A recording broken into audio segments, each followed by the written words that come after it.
पाठशाला में अब हिस्ट्री की क्लास, और इसमें नेहरू का वो चैप्टर जिसमें आपको बताऊंगा कि कैसे जब चीन कब्जा कर रहा था तो नेहरू चावल खिला रहे।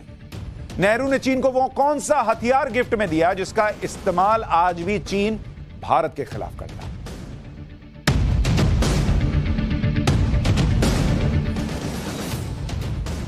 पाठशाला में कल मैंने आपको 1962 के भारत चीन युद्ध के बारे में बताया था, किस तरह से नेहरू की गलतियों के कारण भारत युद्ध हारा। तत्कालीन प्रधानमंत्री जवाहरलाल नेहरू ने सरदार पटेल, सेना और विपक्षी नेताओं की चेतावनी को नजरअंदाज कर दिया, जिसके कारण भारत की शर्मनाक हार हुई। 1962 में चीन से हार के कई विलेन थे, आज उनके बारे में आपको बताऊंगा जैसे मैंने वादा किया था। यह चैप्टर 2 है कि कैसे तत्कालीन रक्षा मंत्री वीके कृष्ण मेनन मनमाने अंदाज में काम कर रहे थे।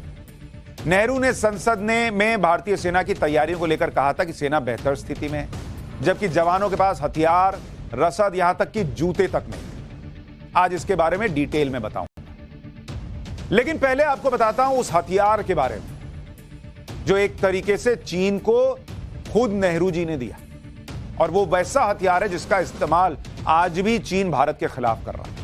आपको यकीन नहीं हो रहा चीन को हथियार नेहरू जी ने कैसे दिया, सुनिए उसके बारे में।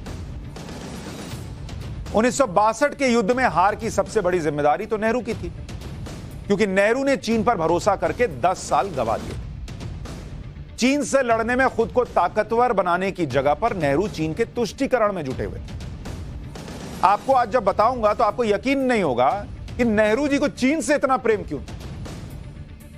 लेखक एमजे अकबर ने कुछ साल पहले अपने एक लेख लिखा, और इसका जिक्र और जगह भी आपको मिल जाएगा, कि 1950 में जब कम्युनिस्टों ने चीन पर कब्जा किया तो अमेरिका ने यह प्रस्ताव दिया कि संयुक्त राष्ट्र सुरक्षा परिषद यानी यूनाइटेड नेशन सिक्योरिटी काउंसिल, जिसको यूएनएससी कहते हैं, जिसमें भारत परमानेंट सीट के लिए आज पूरी कोशिश कर रहा है। नरेंद्र मोदी लगातार कोशिश कर रहे हैं कि भारत यूएनएससी का परमानेंट मेंबर बन जाए।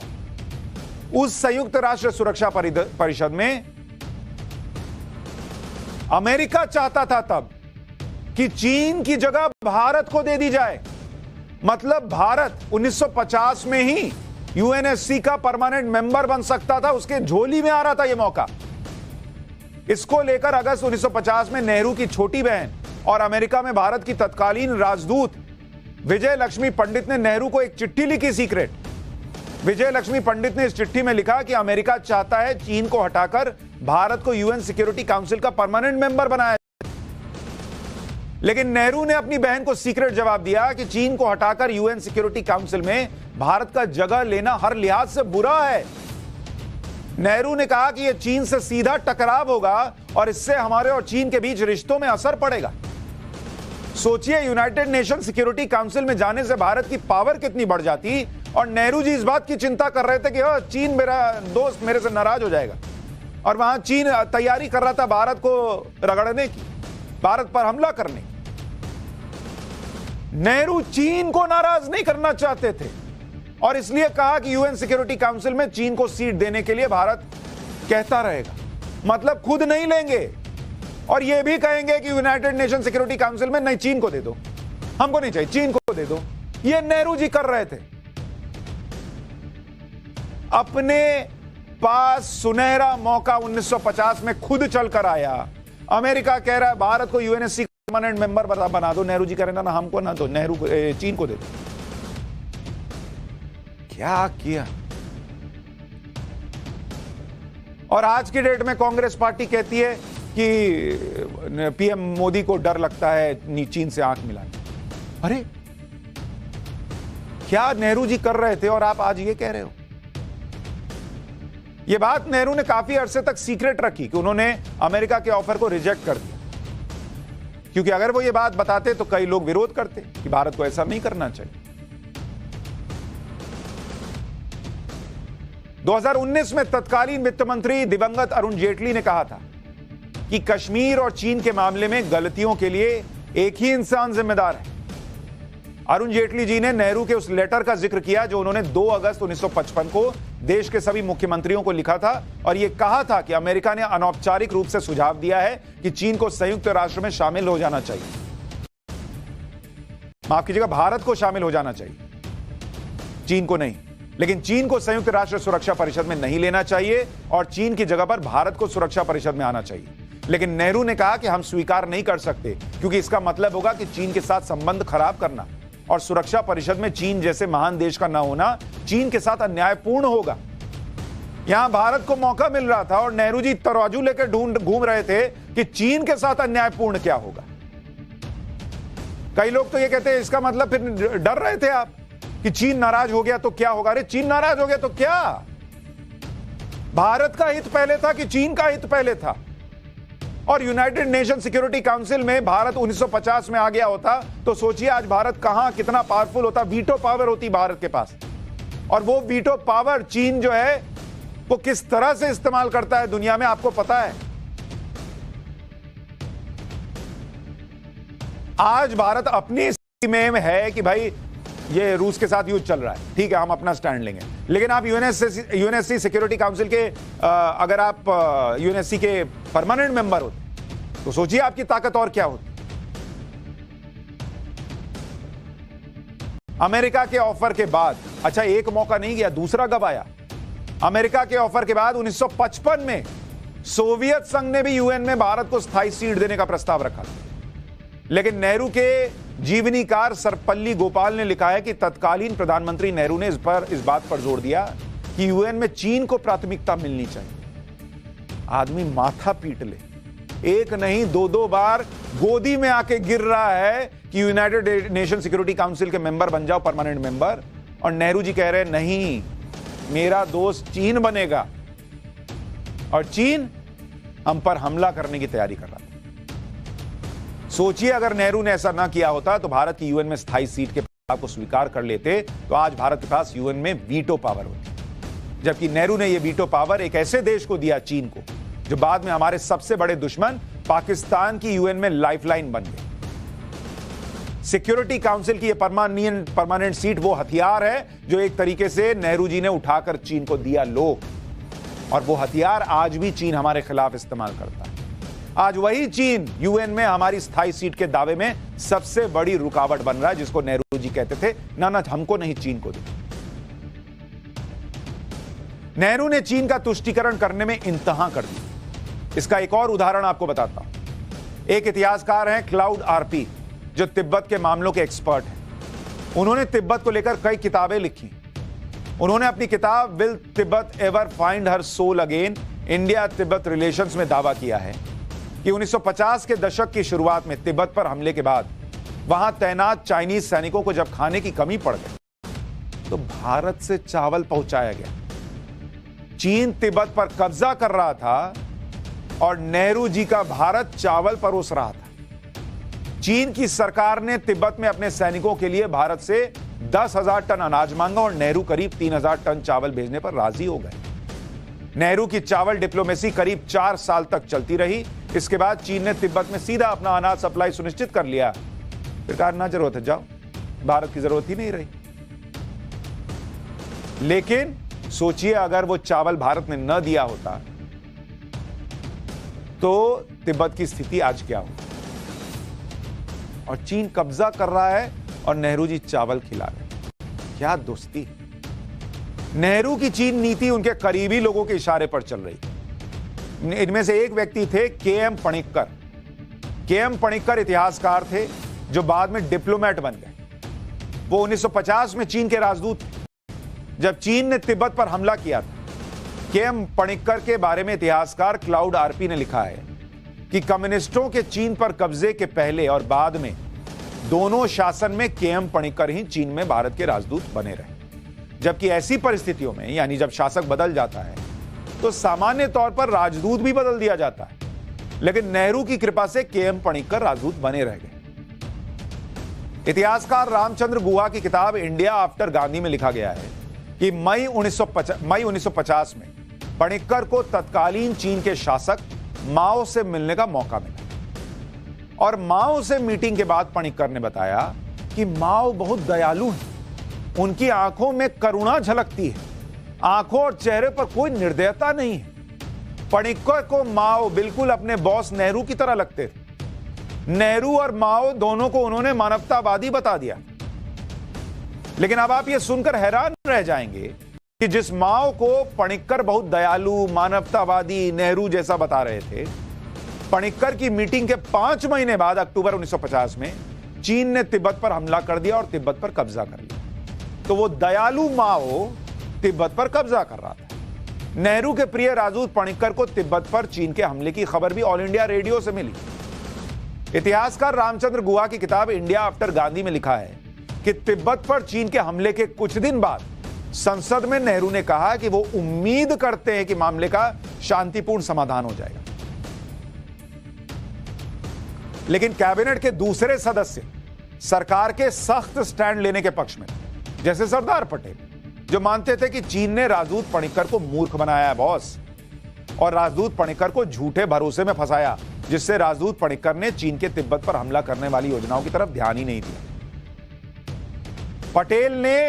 सरदार पटेल ने 7 नवंबर 1950 को चिट्ठी लिखी कि अब जब चीन ने तिब्बत पर हमला कर दिया तो भारत को सावधान हो जाना चाहिए। यहां तो हम चावल खिला रहे थे, कहां ही सावधान हो।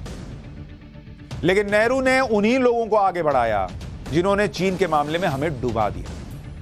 इनमें सबसे बड़ा नाम वीके कृष्ण मेनन का है। वीके कृष्ण मेनन नेहरू के पुराने दोस्त थे। वो यूएन में भारत के प्रतिनिधि थे।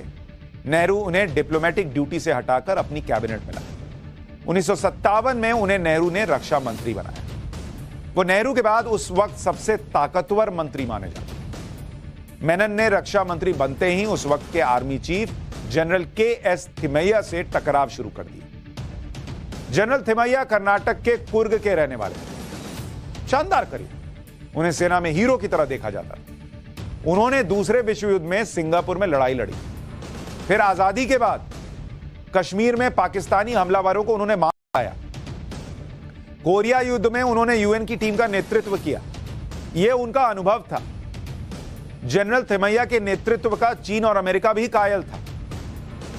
लेकिन 1957 में जनरल थिमैया को देश का तीसरा आर्मी चीफ नियुक्त किया गया। लेकिन तत्कालीन रक्षा मंत्री वीके कृष्ण मेनन अपने ही आर्मी चीफ जनरल थिमैया से भिड़ गए। जनरल थिमैया का मानना था कि चीन के साथ संभावित टकराव को देखते हुए उनकी सेना को चीन के मोर्चे पर ज्यादा तैयार रहना चाहिए, जैसा पटेल साहब भी कह रहे थे। जबकि वीके कृष्ण मेनन का कहना था कि असली खतरा पाकिस्तान की तरफ से, जहां ज्यादा फौज रहनी चाहिए। फौजी जिसका इतना अनुभव है वो कह रहा है चीन से सतर्क हो जाइए, और वीके कृष्ण मेनन रक्षा मंत्री कह रहे हैं ना आप पाकिस्तान की तरफ देखिए। जनरल थिमैया भारतीय सेना के हथियार और उपकरण से चिंतित थे, जो .303 इनफील्ड राइफल का इस्तेमाल कर रही थी, जो फर्स्ट वर्ल्ड वॉर में इस्तेमाल होता था। थिमैया का मानना था कि भारत को उस वक्त की आधुनिक बेल्जियन FN-4 ऑटोमेटिक राइफल का उत्पादन करना चाहिए। लेकिन वीके कृष्ण मेनन ने गुस्से में कह दिया कि वो देश में नेटो देशों के हथियार नहीं रखेंगे। इसी बीच सेना के एक अधिकारी की नियुक्ति में तत्कालीन रक्षा मंत्री और तत्कालीन आर्मी चीफ का टकराव चरम पर पहुंचा। वीके कृष्ण मेनन ने लेफ्टिनेंट जनरल के तौर पर 12 सीनियर अधिकारी की अनदेखी करके BM कॉल नाम के अधिकारी को अपॉइंट कर दिया। BM कॉल से वीके कृष्ण मेनन बहुत प्रभावित थे और BM कॉल की नेहरू से भी जान पहचान थी। लेकिन जनरल थिमैया का मानना था कि कॉल का कॉम्बैट एक्सपीरियंस बहुत कम है, वो सर्विस कोर में रहे, इसलिए कॉल की नियुक्ति ठीक नहीं। तत्कालीन रक्षा मंत्री वीके कृष्ण मेनन के फैसलों के विरोध में आर्मी चीफ जनरल थिमैया ने इस्तीफे की पेशकश कर दी। पेशकश इस्तीफे की, लो रखो इस्तीफा नहीं देंगे, नहीं ये फैसला मंजूर। जनरल थिमैया ने 31 अगस्त 1959 को नेहरू को चिट्ठी लिखी कि मौजूदा रक्षा मंत्री के रहते उनका काम करना नामुमकिन है।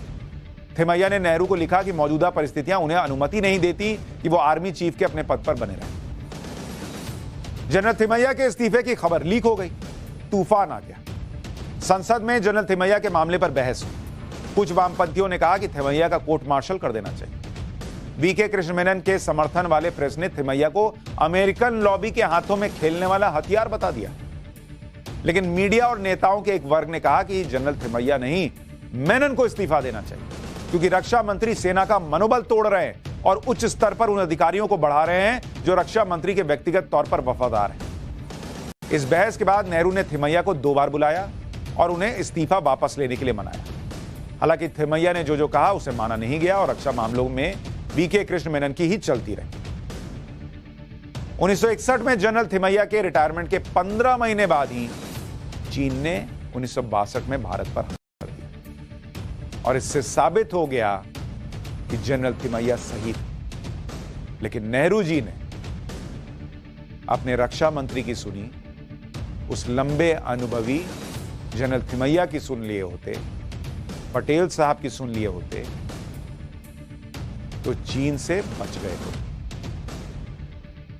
अगर नेहरू चाहते तो उसी वक्त वीके कृष्ण मेनन को हटा देते, लेकिन उन्होंने ऐसा नहीं किया। वीके कृष्ण मेनन मनमाने फैसले करते जा रहे थे और जब युद्ध शुरू हुआ तब भी यही दिख रहा था। अक्टूबर नवंबर 1962 में युद्ध से पहले ही जून जुलाई में भारत और चीन के सैनिकों के बीच झड़पें बहुत ज्यादा हो चुकी थी। टकराव के बीच भारतीय सेना ने कई जगहों पर कई कई हफ्ते तक चीन के सैनिकों को सामने सामने रोके रखा।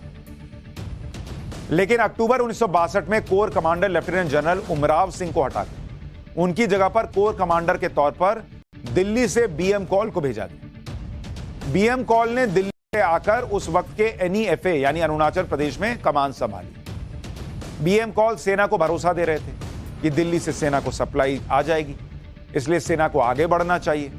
लेकिन सेना की टुकड़ियों के पास कई जगहों पर सिर्फ हल्के हथियार थे, 3-4 दिन का राशन था, न रॉकेट लॉन्चर था, न मोटार था, सिर्फ बीएम कॉल के वादे थे। इसी बीच बीएम कॉल, जिन्होंने 3 अक्टूबर 1962 को दिल्ली से आकर कमान संभाली, 18 अक्टूबर को बीमार पड़ गए। 18 अक्टूबर 1962 को बीएम कॉल को अचानक सीने में दर्द हुआ, उन्हें दिल्ली ले आया गया। महत्वपूर्ण समय पर 5 दिन तक उनकी कोर नेतृत्व विहीन रही और इसी बीच चीन के सैनिक तवांग तक आ गए। जब 1962 के युद्ध में चीन से हार के बाद बीएम कॉल ने रिटायरमेंट ले लिया और तत्कालीन रक्षा मंत्री वीके कृष्ण मेनन को नेहरू ने बर्खास्त कर दिया। कब? हारने के बाद। यहां आपको यह बात ध्यान रखनी चाहिए कि नेहरू ने चीन को यूएन सिक्योरिटी काउंसिल का स्थायी सदस्य बनने का जो रास्ता दिया, उसने चीन को कितनी ताकत दी और इस ताकत का इस्तेमाल वो भारत के खिलाफ करता है। यूएनएससी में चीन के पास वीटो पावर होने की वजह से चीन बार बार पाकिस्तान के खतरनाक आतंकवादियों को ब्लैकलिस्ट में डालने से रोक देता है। पिछले 6 महीने में पाकिस्तान के कम से कम 5 आतंकवादी को चीन ने यूएन में ब्लैकलिस्ट होने से बचाया। आज भारत यूएनएससी का सदस्य होता, परमानेंट सदस्य होता, तो पाकिस्तान के ये आतंकी बच नहीं पाते, पाकिस्तान को फंडिंग रुक जाती। लेकिन नेहरू जी ने कहा, हमको नहीं, चीन को दे दो यूएनएससी की सीट। इसी सीरीज में अभी खत्म नहीं हुआ ये ब्लंडर्स का सिलसिला। इसी सीरीज में आपको कल बताऊंगा कि कैसे भारतीय सेना 1962 के युद्ध में संसाधन न होने के बावजूद बहादुरी से लड़ रही और कैसे 1962 का युद्ध भारतीय सेना की नहीं बल्कि उस वक्त के राजनीतिक नेतृत्व की हार थी। अभी उसका और हिस्सा बताना बाकी।